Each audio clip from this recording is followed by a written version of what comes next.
All right, folks, it's not all doom and gloom. It's a 1-0 defeat. We still have 90 minutes to play in this game, and we get to do it at the Emirates Stadium on our home pitch. Oh, but it does feel like it's deja vu all over again, does it not? I've got the real Ryan here. OG is being a little bit more positive than the real one and I, although he's at work. So you get two of us, a little emergency press conference, folks. Let's go.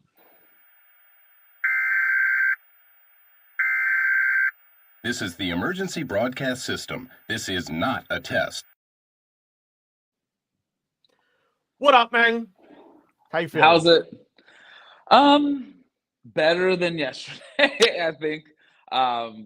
Yeah, better than yesterday, but yeah, I think the shock has worn off a little bit, but still, a lot of questions that I feel like need to be answered, and hopefully we can get into some of it. I don't think it's, I'm not worried, but I think it's a well-needed therapy session just to get kind of everyone on the same page, and maybe me and you can kind of talk out the thoughts that maybe a lot of people are thinking like in the back of their mind, and then we can hopefully, kick on from there. So that's where I'm at. Yeah, I guess my biggest thing is, okay, first of all, the goal. It's a worldie, right? Right. We can start there. Yeah. I see everybody, not everybody, because I see a fair amount of people defending David Raya. And it's not his fault, or like if you're blaming David Raya, get away from the agenda. One person that one Arsenal content creator basically called people out like, get rid of the agenda.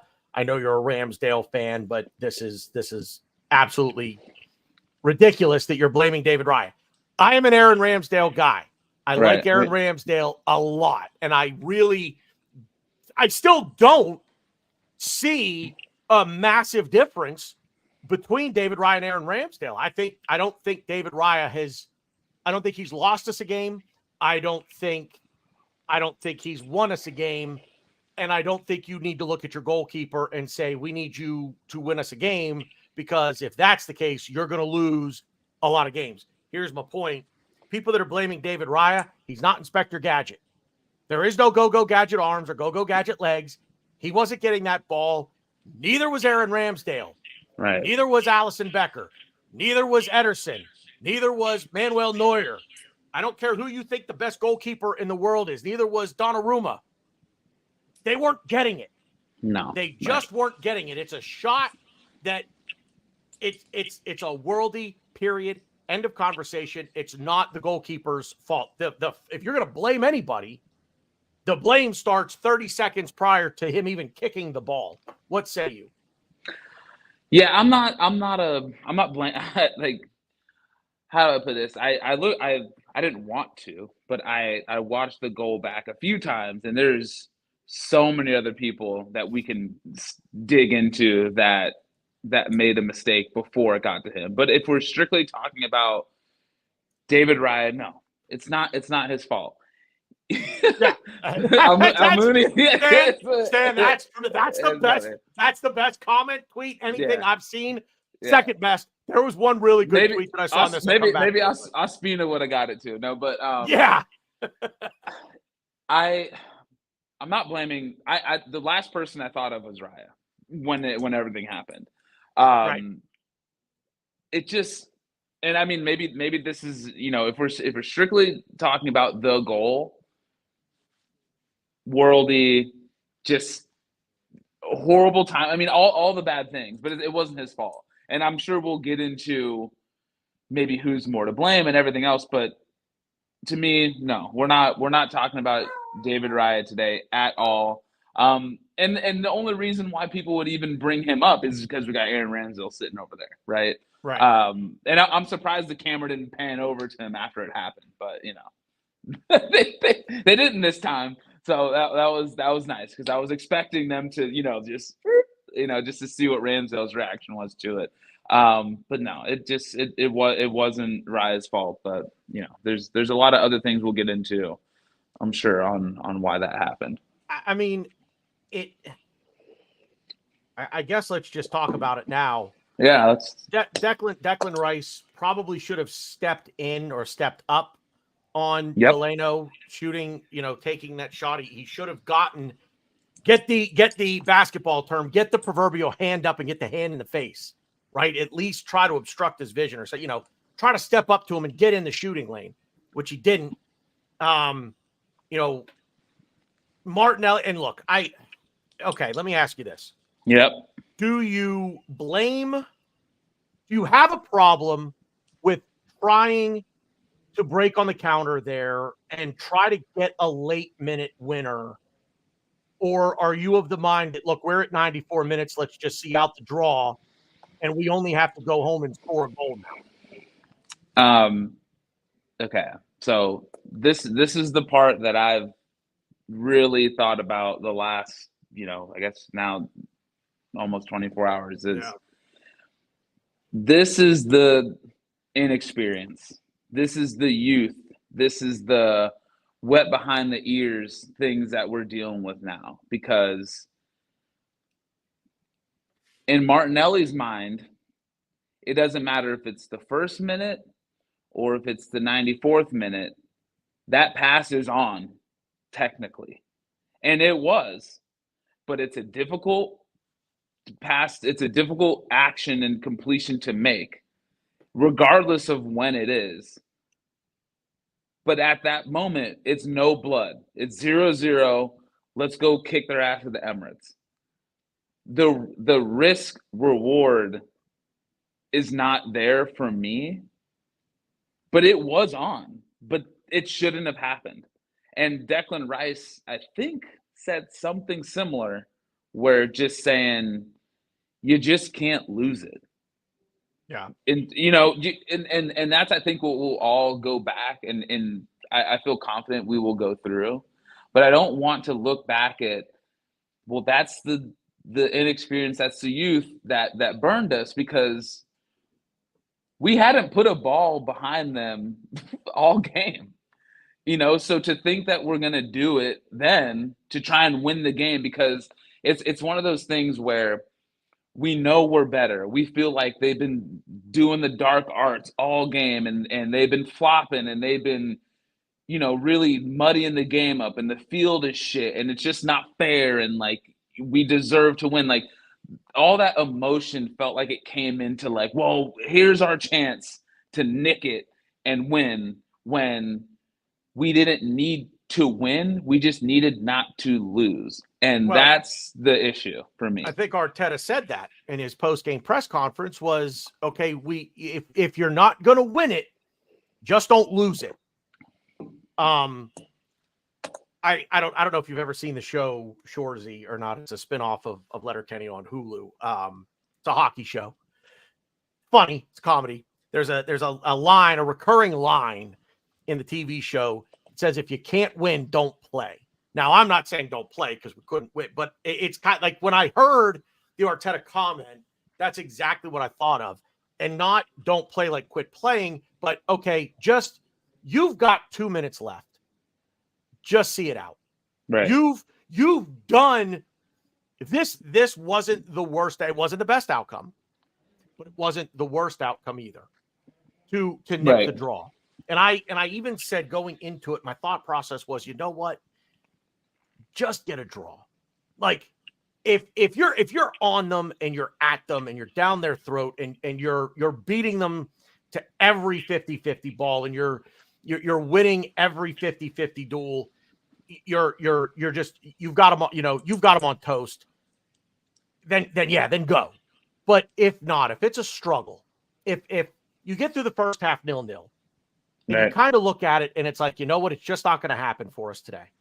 We're either we're on the back foot, we're just not up to par with them, or maybe what they're doing, because again, the other team gets paid to play too. Right. Maybe you just say, look, what they're doing is countering what we're doing, and they're doing it well. Right. Okay. So let's just not do anything stupid. Now we get into game management. And this is where Arteta is still, hopefully, he's learning, because this is a recurring theme with him where the substitutions that he makes are too late. They're either too late to have any sort of effective impact on the game in that moment, or they're too late in terms of, well, I'm bringing him on because I want to take off who I'm taking off, and I don't want to burn them out for a full 90 minutes. Right. But he makes that change at 85. Well, what's the difference if he runs for another 10 minutes? You've had him out, So, bringing Jorginho on, I thought was late. I thought it was right, but I thought it was late. I mean, look, we are always, it's natural to do what we're going to do after a loss. It's revisionist history, if you will. Monday morning quarterback, totally. Yep. Yeah. The coulda, shoulda, woulda. But, like as you said, and I kind of went off on a tangent there, but said, just don't lose it. Just don't make, in the last 2 minutes of a game, if it is not obviously available to you, then don't do it. Right. Unless you see Bukayo Saka streaking down the right wing, and he has his man beat, and you can get him the ball without him being offside, and you think you've got a clear opportunity there, then go. What we did yesterday, and we can zero in on that 30 seconds leading up to the goal, or we can look at the full 90 minutes and say no shots on goal. Right. 62% possession, no shots on goal, 8 shots attempted, nothing on goal, 10 corners, 10. Yep. Nothing. And at no point were we even a threat to score. So for me, the 30 seconds leading up to the goal, bad situational football. Right. And that's inexperienced, it's youth, it's wide eyes. I mean, it's an experience on the manager's part. He has to be yelling at that point, calma. Yeah. He's yelling the rest of the 90 minutes. Well, you yell then too, but it's for me, it's the whole game. It's not just that 30 seconds, and that's what we want to focus on. That's what everybody who is putting a negative spin on this, it's what everybody wants to focus on, is that 30 seconds, the goal. We were not at our best at all yesterday, I don't think. No. I don't like how we looked at all in that game. We just could not. We slowed down, which, how many times have you heard me talk about being too slow? We reverted back to what we were doing pre-Dubai. The choreography, the choreographed routine, the dance, and it's like, here we go again. Like, wait a minute, I forgot where I'm supposed to be in this moment. Oh, wait, over there. All right, run it back, do it again. So jump in here. Yeah. So a few things, and I tweeted do we take Trossard out, put Kai up top, bring in Jorginho? That was 55, 60 minutes that I could kind of see, like, it's not working. It's not working. Like, I know we've scored 11 goals in 2 games. Like, right now, it's not working tonight, right? Yeah. And I thought we would see it a lot sooner. Now, he did make that change, but it was almost too late because Jorginho almost had to bet into the game how we betted into the game.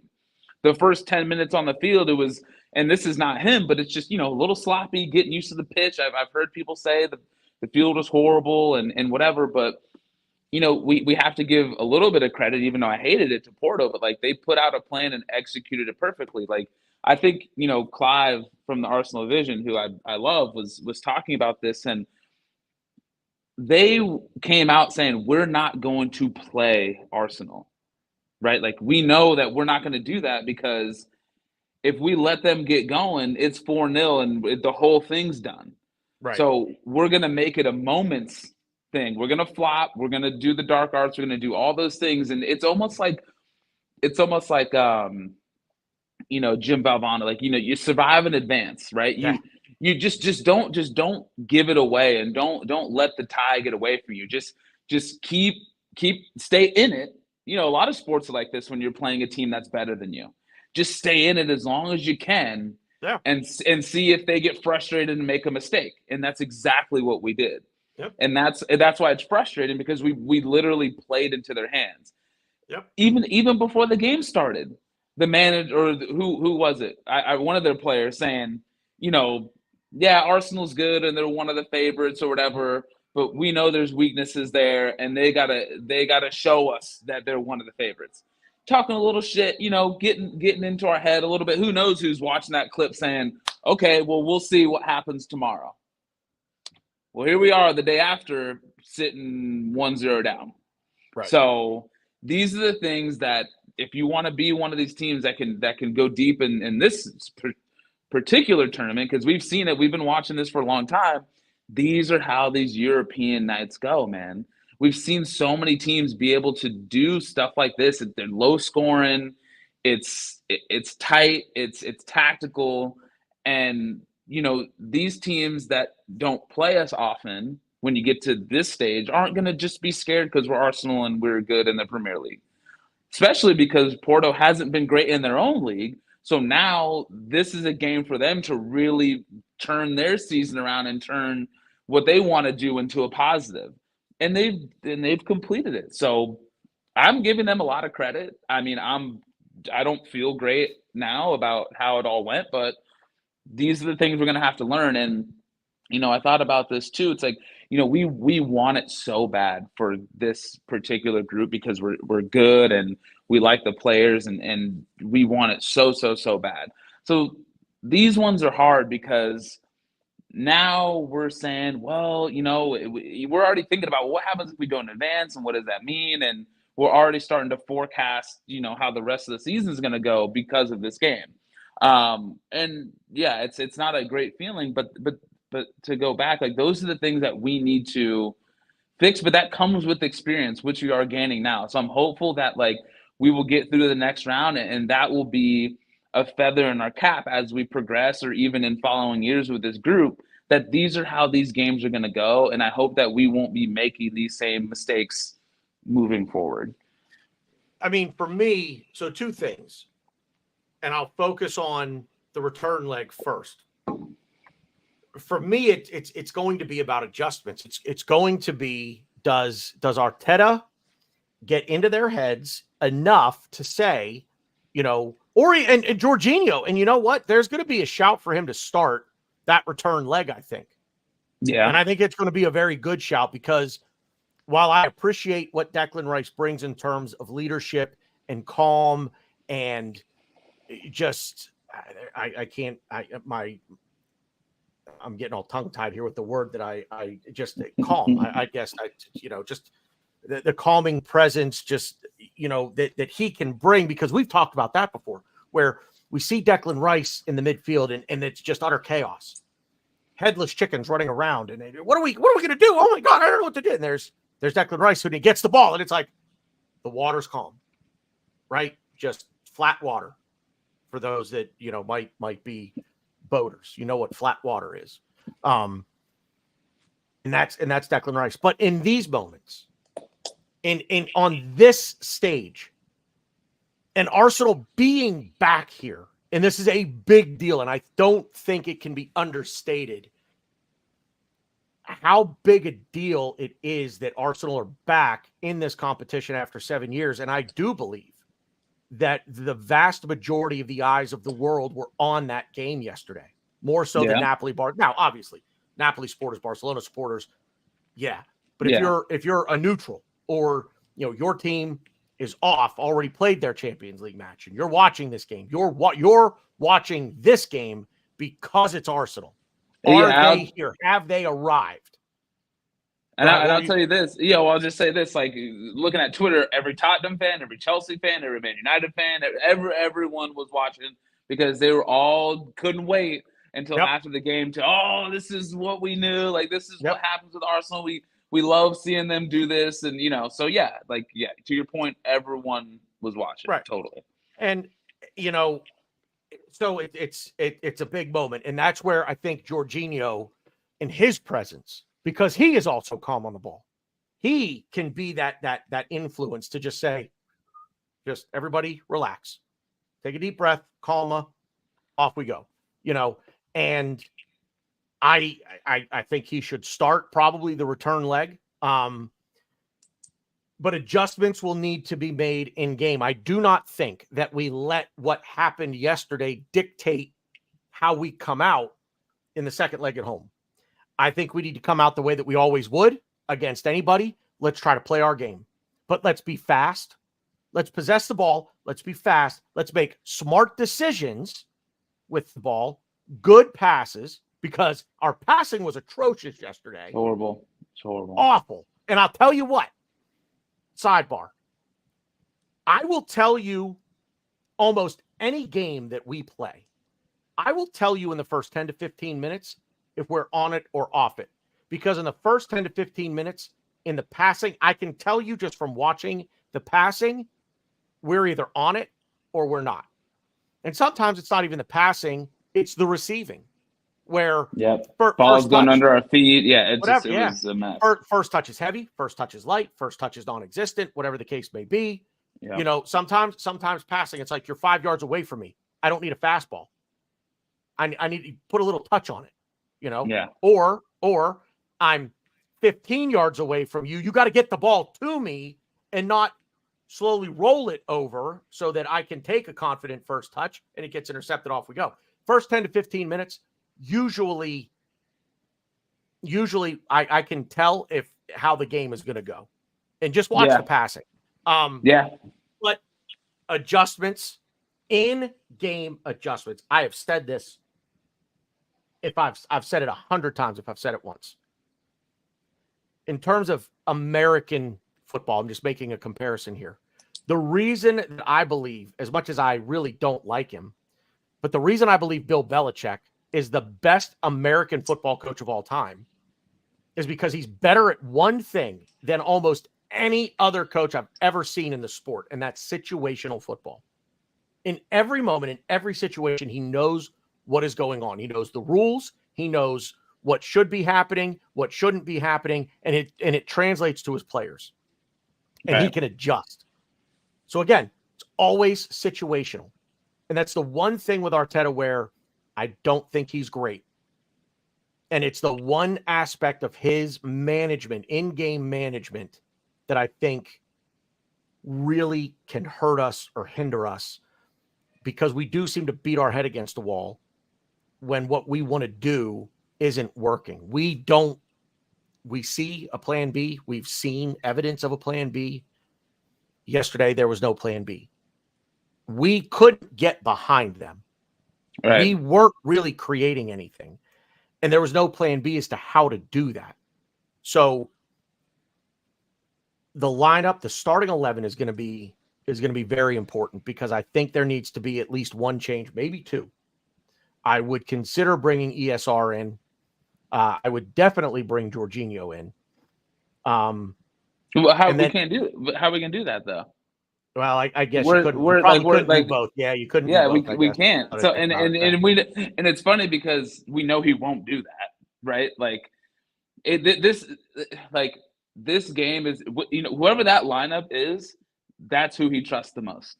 Because now his whatever he wants to accomplish this season is on the line in that tournament. Because now you have to win that game. Whoever starts in that game is who he trusts the most. And that would probably be the same lineup if everyone's healthy that we would see further on in the competition, assuming we get there.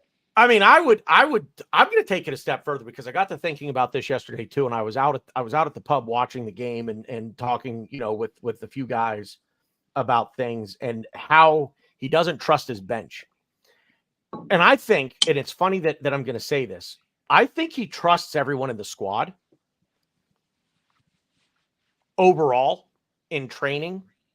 What I don't think he trusts is if you don't start, then he doesn't trust you. Because we've seen Jorginho start and not get subbed. Like, we've seen these guys, a lot of them, start and not get subbed off. So if you're on the bench, whether you've started before or not, I think it's just he doesn't trust the bench, period. And that's a statement that goes to every match that he's managed since he got here. Like, I don't care if he puts Declan Rice on the bench. I'll say I don't think he trusts the bench. I don't know about if it's Declan Rice, but it's a little bit of hyperbole. I get what you're saying, though. But it's like, generally speaking, it's not the guys that are typically on the bench: Mohamed El-Neni, Cedric, Ramsdale, Reece Nelson, Emile Smith-Rowe. It's not the guys individually that he doesn't trust. It's just, wait, that's the bench. I chose these guys as my starting 11. These are my ride or die. Even if he switches it up. I think he looks at the bench and just says, but that's the bench. You didn't start because you weren't good enough. Sorry, I keep interrupting you. Go ahead. No, you're not. You're not. I wanted you to get your thought out. That's why I gave you the moment. But so the bench wasn't good. Yes, it wasn't. It wasn't. I hear what you're saying, because that is a knock on him for sure. But if we had that starting 11 and everyone was healthy, if the starting 11 was still Jesus, Partey, Zinni, Tommy, Timber on the bench, I think he would probably trust them to play, because we've seen them come on. We saw Partey and Tommy come on. We've seen them come on, but I think he doesn't trust the rest. Like, I agree with you. I think when you're staring at Cedric and Fabio Vieira is just coming back from an injury, no, they're not coming in. So I think in the second leg, I'll be curious, because I feel like a lot of those guys I just mentioned should be healthy. The second leg is 3 weeks away. That's the overriding thought, is that Tomiyasu, Partey, who else am I missing? Jesus will probably play. Yeah, we'll all be healthy. And look, if Jesus is healthy, he's playing. I would say he plays. And shout out to OG, who again is at work. He can't be with us today.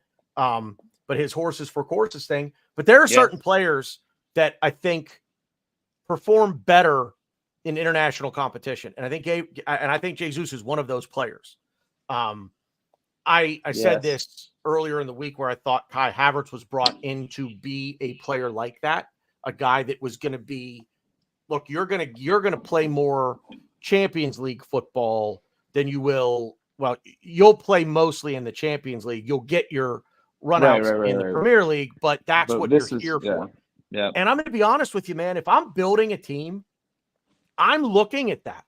That's something for me to take into consideration. If I'm building a team that is in if we're competing on 4 fronts, meaning, League, FA Cup, League Cup, Champions League, I'm looking at how do these guys play in European competition?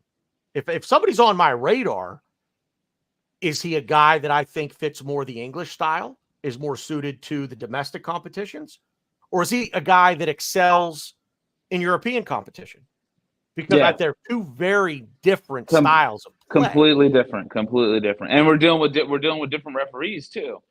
In the Premier League, they're not calling half the shit that dude was calling yesterday. Guys are flopping, coming in, they're not calling it. Right. He called everything. Legitimately, every time someone fell, he called it. 51 minutes of how much time was added on total? 4 or 5, I think. So I mean, even 95, 96 minutes. Yeah. I mean, so 96 minutes. Call it 96 minutes. Let's split it to 3 and 3. 96 minutes. The ball was in play for 51. And that was exactly their plan, because they're falling on the corners. They're falling on the corners. It literally was it was very frustrating to watch. There's no rhythm. No rhythm. No. And Matt Candela over at La Grove was talking about it. The ref just felt like he wanted to make it all about himself, with his slick back hair and his his tight shirt. He wanted to. And the crowd, got into him because they're screaming and hooting and hollering. Hey, look at me in my bright yellow shirt and black shorts. Yeah. Look, everybody look at me. Yep. And this is, we have to realize these things. And this is what teams will do. we're a good team now. So they're gonna do stuff like this to bog down the game and get us out of our rhythm and make it frustrating for us, because that's when you make mistakes. And that's when you're frustrated, is when you try and hit a 60-yard ball across the field with 30 seconds left. That's what happens. Because you're like, we're gonna win this game. We're better than these guys. Like I'm doing this. And that sometimes is the result. It's maddening when you know you have the talent. Right. And exactly. you know how good you are, and you watch and you think to yourself, it's not the talent, it's up here. It's the mentality. And not even a weak mentality. That's not what I mean. I just mean, think of the situation you're in. Just think a little bit. Utilize a little bit of common sense and check your talent a little bit and not say, I'm better than you and I can do this, because as good as you are, it may not always work out for you. And effectively, I think that's what we got yesterday. I mean, look, the referee, yes, ruined the flow of the game, as Bronx Gunner said, and I agree with that. But you got to adjust. You've got to be able to adapt to that. You've got to see at halftime, okay, 45 minutes in, look, this referee's calling everything. If you sneeze on someone, he's stopping play. All right. I'm surprised he didn't stop play yesterday and go all Treasure Island on us. They're playing, boss. They're playing. You know, like I'm surprised at that he just, like, there was somebody on Twitter. I saw a comment. I retweeted it. Said on their way out of the stadium, they slipped it. There it is. Yep. Stan. I didn't even see it. Get out of my head, because I was literally just saying that. Slipped and fell getting on the bus yesterday. The ref gave Porto a free kick and booked me. Yep. I saw somebody say something similar on Twitter. I retweeted. It's like I slipped on my way to my car outside the stadium, and the ref gave Porto a free kick because of it. You know, it's funny, but it's true. It is, and sad. And the thing is like, you know, I hate bringing the referees into these things, because I tell you who doesn't ever complain about the refs.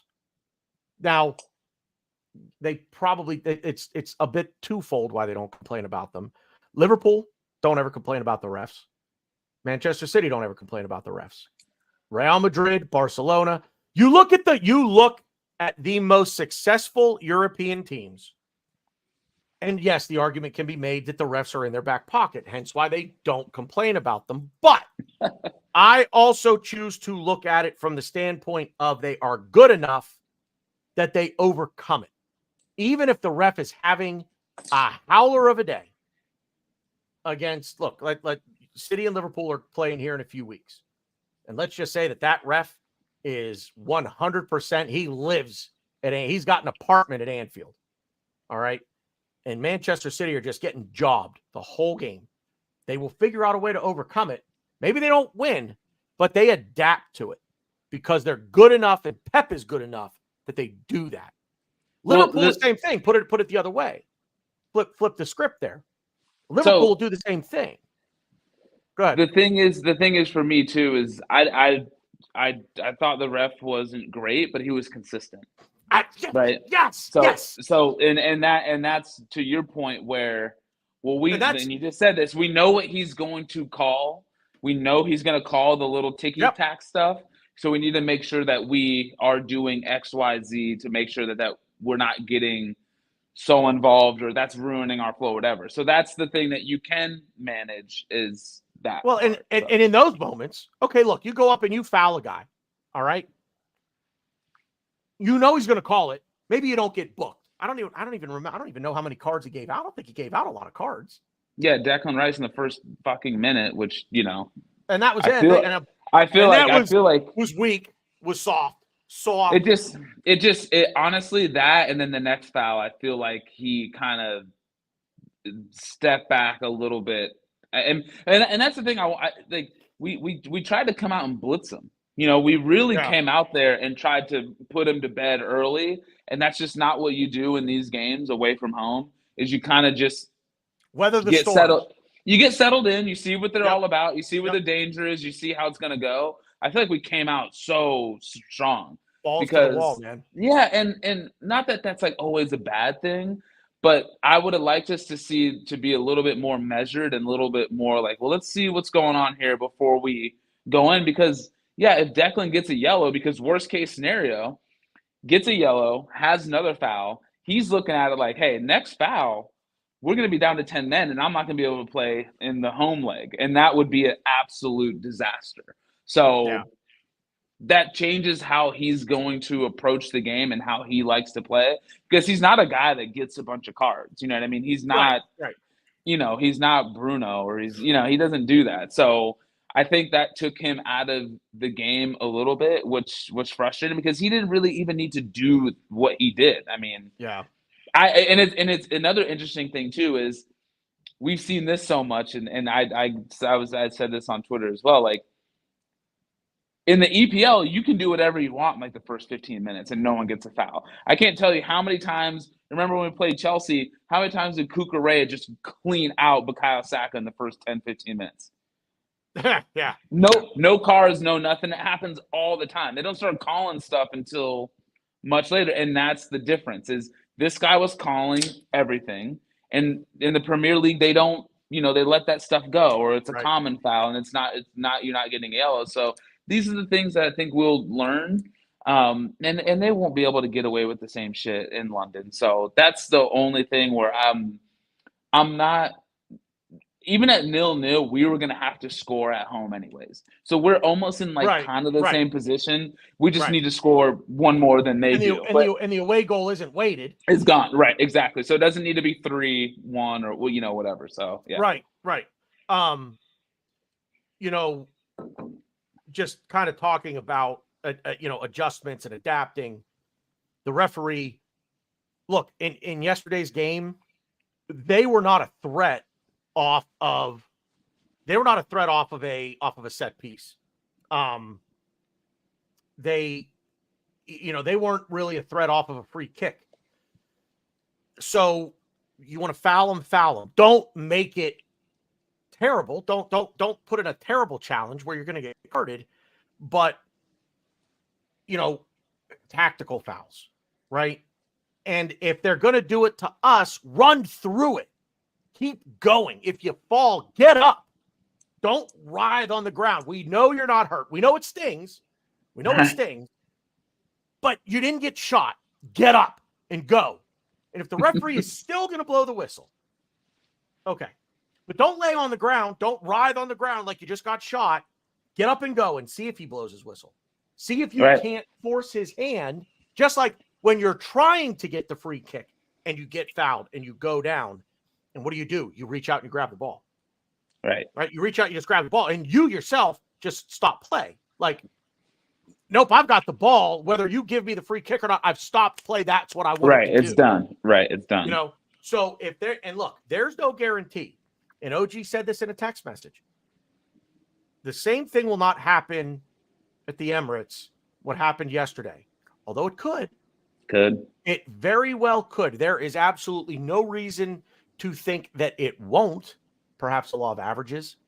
Maybe you just say, look, we played like this for 90 minutes. We're not going to play this way for the second 90. But if it does happen, you've got to be ready for it. You have to be ready for all contingencies. Right. And again, this is where if I'm blaming anybody, and I don't really want to look at yesterday and just blame. But it's got to be on Arteta. It's got to be on him, because if we talk about the inexperience from the players and the youthfulness and the wide eyes, the deer in headlights, it's the Champions League under the bright lights on the road. This is where Mikel Arteta has to come in. This is what you get paid to do. And say, fellas, it's another game. Don't do anything differently. Don't try to win the Champions League tonight. Right. You still got to play these guys again in our barn, and it only goes on from there. We're not at the final yet. You can't win it tonight. Win tonight. Go out, win a ball. Like hockey is the best way that I can describe. Like, win a shift. Right. Win a shift. Then go out and win 5 minutes. Then win half a period. Then win the whole period. Don't try to win the Stanley Cup in the first period of your first playoff game. So for Arsenal, don't try to win this. Don't try to win the Champions League in the first 20 minutes of your first knockout stage game. Right. Just relax. You've got Yeah. time. You've got time. That'd have been useful. That'd have been a useful thought, with 15 minutes to go, because we were trying to win it. And to be honest with you, even going into the second leg in 3 weeks, the message has to be, fellas, relax. You don't have to score 15 goals in the first minute of the game. It ain't going to happen. Just extend the game. Like, just, you know what I mean? Play your game. Wear them down. Yep. Do what we do and try to get them to make the mistake. That's what we want to do. Put them under pressure. Make them make the mistake. And that goes back to the slow, methodical, choreographed buildup, which crept back in yesterday. That's where we're not putting teams under pressure. And this is going to segue nicely into kind of what I want to wrap up with. If it's all the same with you. Yep. What worries me the most, and I tweeted this yesterday, was how does this affect Saturday? Right. I know. I don't. Are we reverting back to form? Who are we? Are we the team that couldn't put the ball in the back of the net until 2024? Or are we the team that started 2024 with 21 goals in 5 games? So, and Saturday is massive. Man, it is massive. So we go into this game, we've got to beat them. We've got to beat Newcastle, and we're going to beat them by doing what we did to Burnley, to West Ham, to Crystal Palace, to Liverpool. Got to play fast. The choreography is great. Just speed it up. Right. For the first half of the season, we were at 60 beats per minute. Double. Right. And you mentioned that the other day. I was listening when you had Mike on, and that was a good point. Is we were learning a dance, but we were just taking the steps very slow, right? Oh, put your foot here, and that was a good point. And it seems like at least the last couple of games that now we're moving at pace. Everyone's doing and going where they're supposed to, and it's clicking, and it's a lot more seamless, and it's not so hesitant on what you should be doing. It just seems more fluid. I still think we are the team of late. Now Newcastle is not Burnley, right? Like Newcastle is better, and they're getting healthier. So it's not going to be, some slaughterhouse, at the Emirates. But I do think that we should be able to still keep the form that we've had in at least the Premier League because we always had the XG. Right, we always were creating the chances. It was just why are we not finishing them? So I think we hopefully will be on the right side of that. But the thing about Porto is, we didn't create that. We didn't even create. Exactly. So it wasn't even like, oh, we weren't finishing. Or, oh man, if we just finished, we legitimately didn't have any chances. And a credit to them, and they were very tight and compact. And when we sprayed the ball out to the wings, I mean they were busting the gut to double up on Martinelli and Saka. But I also think like some of these guys just had bad games. Like and it happens. I don't think that we'll continue. And like you said, like it's the moment. We know we want to prove ourselves on this level to everyone. So it's just, I think it just got to us a little bit. We want to be so good and we have been in the Champions League. So I'm still confident that we will be fine on Saturday. I feel like I remember, growing up playing soccer, obviously nothing close to this level, but you have games like this and you really are ready to play like the next day. So I think we'll have a good response in training. Today, it probably already happened, tomorrow, and then we're at home, which is good. And it's going to be a night game. And the fans are going to be on it, right? It's at 8 p.m. at the Emirates, fucking Saturday night. It's the atmosphere that we'd want for a game that I think you're right. Like we definitely need to win. So I'm confident that we'll win Saturday. I don't think it'll be easy, but I feel good about it. But we'll see, and we'll see who's available too. We've been hearing about these guys potentially training, who could be back, who could be not. I'd love Tommy to be back. Yeah. I don't even is he hurt? I don't know. He played every game in the Asian Cup, and then he comes back and he's not playing. So I don't know I what's going wonder. on there. I mean, I wonder if it's already like a predetermined rest for him but he didn't play any more games than anybody here did. He shouldn't need a rest. That's what I'm saying. So I don't know who's coming back, and Yeah. I'm not counting on anybody. I'd love to. I don't know. It isn't honestly. I'm not expecting anyone from that list we talked about to play on Saturday. As much as it pains me to say, but yeah, I mean, and that's the thing too. It's like you feel like if you don't win that game, because we have such a tough run in, right? Like we got Newcastle, we got at home, and this is not in any order. We got Newcastle at home, we got Chelsea, we got Man United away, Tottenham away, and City away. Like, holy shit! Like that's and it's not like we have the the 5-point lead that we had last year. Like we're gonna have to win most of those games. So you lose to Newcastle, that's a game where like on paper we should win. You lose that and you're really in trouble for the league, right? And it seems like you don't want to say anything crazy, but it seems like you lose that and that's done. So as I've said so often about any of my favorite teams in any sport, win the games you're supposed to win. This is a game where at home we're better than them. We should win this game. Now, I'm not saying it's going to be a blitzkrieg and it's going to be 5 or 6-0. It won't be. Right. I don't expect that. If it is, holy shit. But I don't expect it. And I'm not going to be gutted if it's a 2-1 win. I'm not going to be gutted if it's I'll be thrilled actually if it's a 1-0 win. We just need 3 points. That's all. Yeah. That's all that matters. And again, it like you brought up kind of what I said the other day. As someone who was in the performing arts for a brief time in my life, you can make fun of me. I was in the marching band in high school, and I was. I marched with a drum and bugle corps for 6 years, and there is choreography and there's a routine. And when you're learning the routine, everything is slower. But once you learn it and you commit it to memory, it's second nature. You just go and do it, and that's where we are, where we were coming out of Dubai. We've learned the routine now. We know it. It's now it's natural for us. We're not learning it. So it's, wait, I got to be over here. Then I got to be up there. No, it's just, I go here. You don't even think about it. You just do it. Right. So hopefully that's where we are. We're not reverting back to pre-Dubai where we were still learning the routine. We've learned it. Now we can move with pace. And that's what I meant when I said you go from 60 beats per minute, double it, get it 120 beats per minute. Let's get it rolling here. So yeah, now we're listening to some techno now. We're getting yeah, right. We're getting the beats per minute. We're going quick now. Yeah, right, exactly. Yeah, I don't know, man.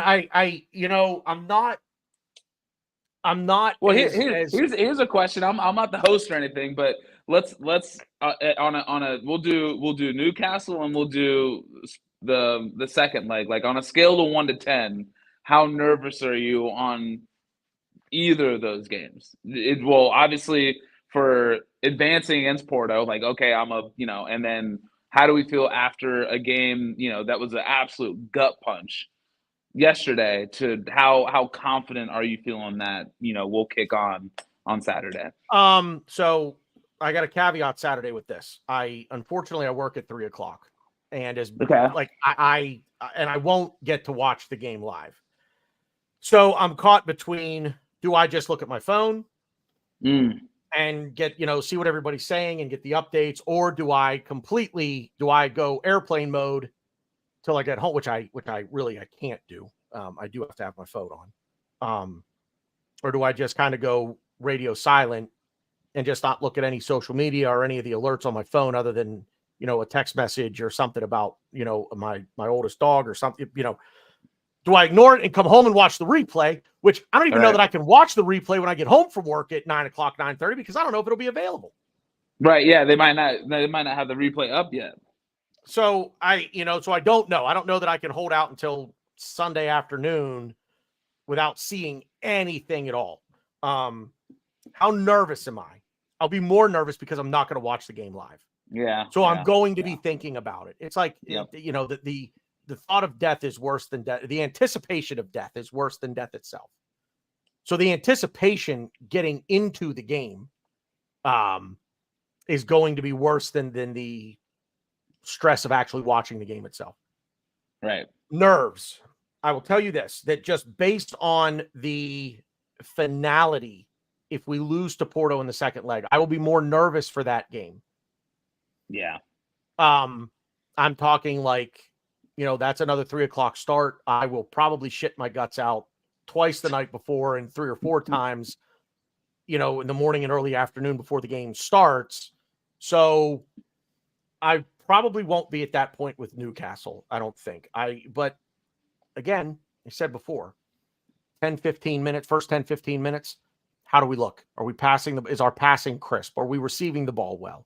Are we letting something real quick? Something that I noticed that Gabriel Martinelli does that I don't really see a lot of other guys do is even if the ball is when he's receiving a pass, and the ball might be a little bit behind him, he will actually stop and let the ball roll in front of him so he can run onto the ball. Other guys will stop and receive the ball, and then it's like stop, start flat-footed, where he stops, lets the ball roll in front of him. Now, obviously, given he's got the time and the space to do that. But then he isn't starting with the ball dribbling from zero. Right, stand still, right.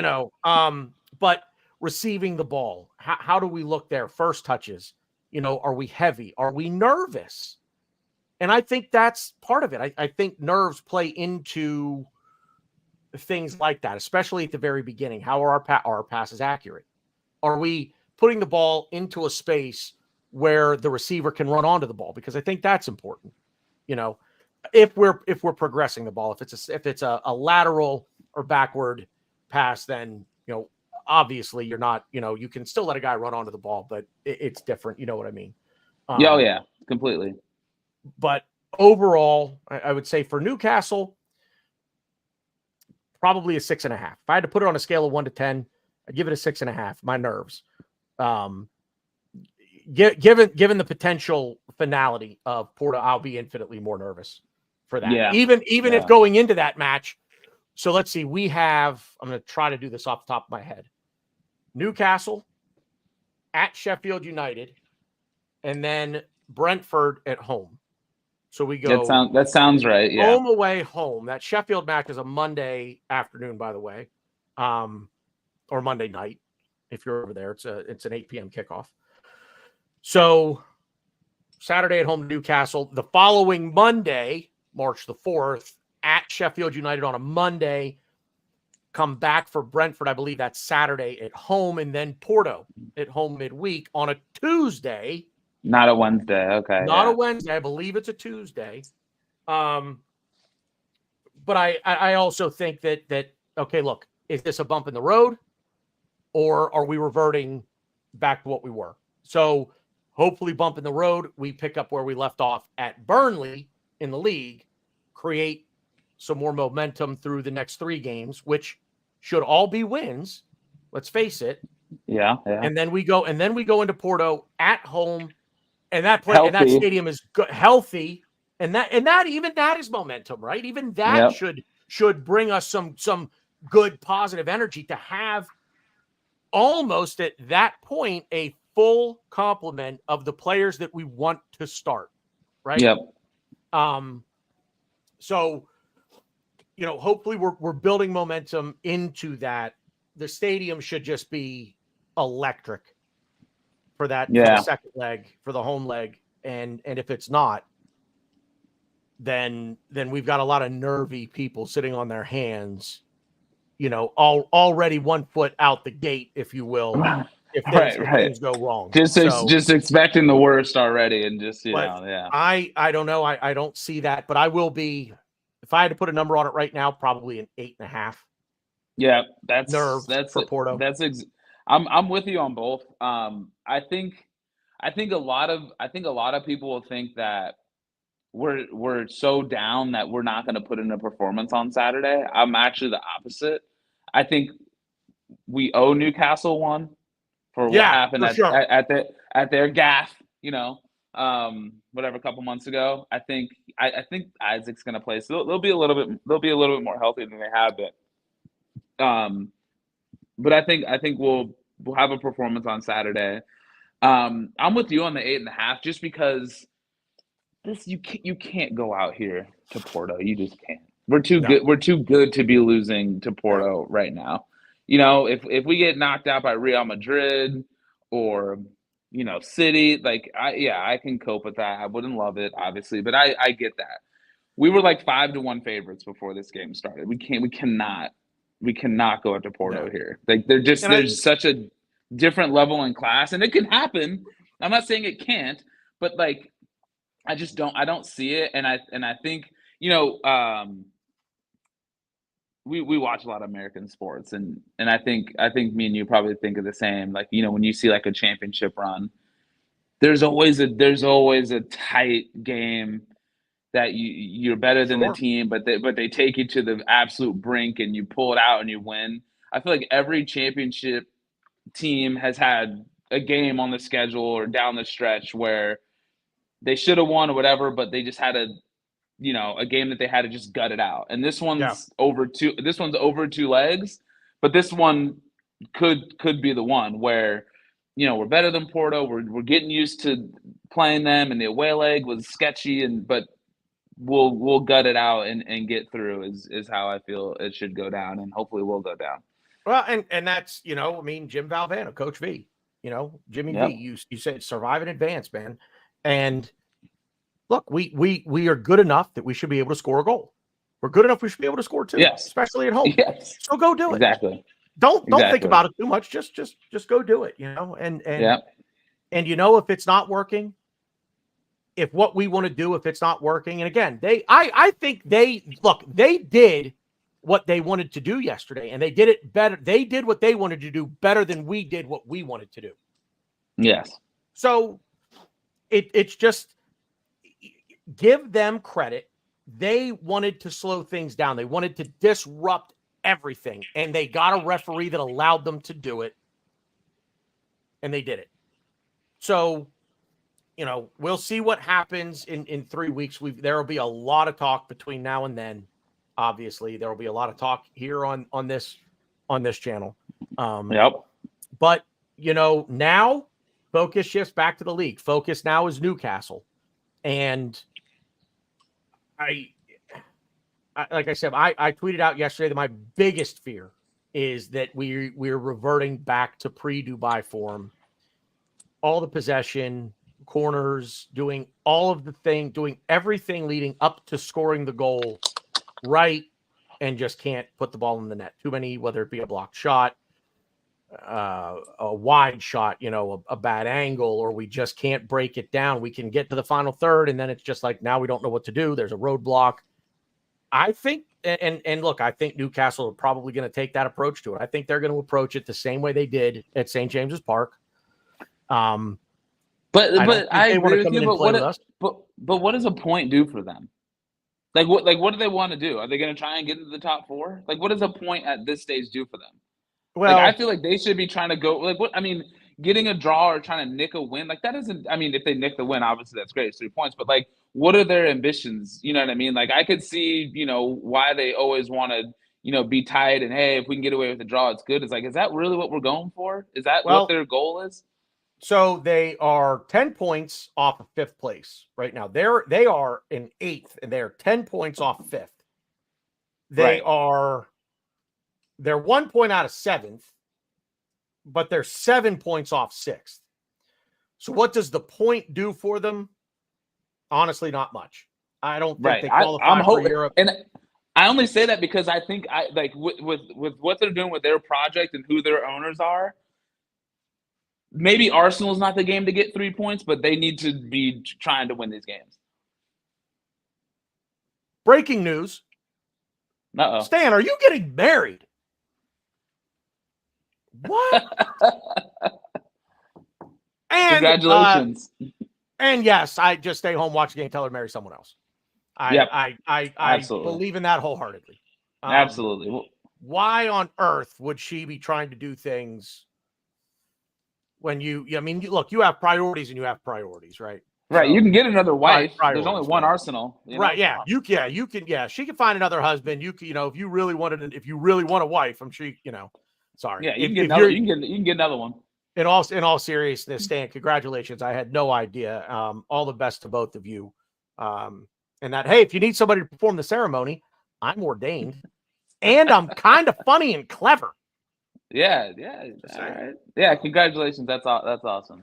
But yeah, the point thing, I'm just I don't hoping really that see they that don't play like that. I hope. That's all I'm saying. I hope. Well, I mean, the other thing too is if they don't get anything, let's say they go for all three, we open them up, beat them, they get nothing. They're only 2 points clear of 11th. So, are they at risk of, if they don't get a point, of teams behind them winning and putting them, in the drop zone? No, they're not going down. Right. I also don't think they're getting European football. So what does the point do for them? Not much. But what does 3 points do for them? Not really much either. Or what does a lack of 3 points or 1 point do for them? Not much. They're just in that mushy middle. Yeah. I mean, and I think they're going to be, and I don't think there's anything they're going to do about it regardless. But this is a team that's saying, like, if they want to comply with FFP and everything going on, that they're going to have to sell players, and like the only way that you're going to be able to counterbalance that is you need to get your ass into Europe. So I hope that they try and get in there so they can, not have to sell. I mean, I don't care, sell Isaac, sell whoever. I hate Newcastle, but I feel like this. Well, let's just keep it tied and go for a draw or nick a win. I hope they don't come out like that, but we'll see. Right. Well, that'll all be answered on Saturday at 3 yes, o'clock. It will. Good EPC, man. Yeah, that was fun. Yeah. Anything else? No. I mean, no. I'm glad we got to talk because we have another game on the weekend, and we'll obviously next week we'll talk about that, and it's good to just kind of get this out, and when you lose a tough game like that, it's good to talk about it. And I think after you kind of get some of the emotion out, it doesn't feel as like strong. I feel a lot better today, even this past hour, just talking about everything, because yesterday around this time, therapeutic. Cathartic. I was just gonna say cathartic too. Yeah, so I'm good. Like, I know we're good, and I know that, like, if we can't beat Porto, then we don't deserve to move on. If we can't beat them, what are we going to do against the next opponent? What would exactly. we do in the quarterfinal? Right. That's how I feel right now, and that's a team we can beat at home. So it's not like we lost 1-0 at the Emirates. Like, I'd be a lot more scared now. But right. We're at home. We've been really good at home, especially in Europe. So we've seen what happens when people want to smoke cigars in the locker room after beating us, right? So we'll see. We'll see you guys in the second leg. So yep. Still got to come here. Still got a job to do. So thank everybody for tuning into the emergency press conference. Stan the Man, Bronx Gunner was out there. 3-point sniper, I know, is in there. Football with Brownie. Welcome back to the program. Thanks for being out there. Just scrolling back up through the chat here. Make sure you didn't miss anybody. If you're catching it, thank you guys for watching. Make sure you drop a thumbs up on the video if you're not already. Subscribe to the channel. Help get us to 1,000 subscribers. It opens up a lot more fun things we can do here at the channel. I think that is about all we got for you. Hopefully this was, as we say, therapeutic or cathartic. Hopefully you feel better. It's not all doom and gloom, folks. Even though we can be a bit reactionary, especially on social media, it's not all doom and gloom. We still have another 90 minutes to play. But all focus now shifts to Newcastle. The Arsenal Revenge Tour 2024 rolls on Saturday, 8 p.m. kickoff if you're local over there, 3 p.m. here on the East Coast, noon on the West Coast. You can sleep in a little bit if you're out there. So, as always, guys, it's been good footy talk. We'll see you out there.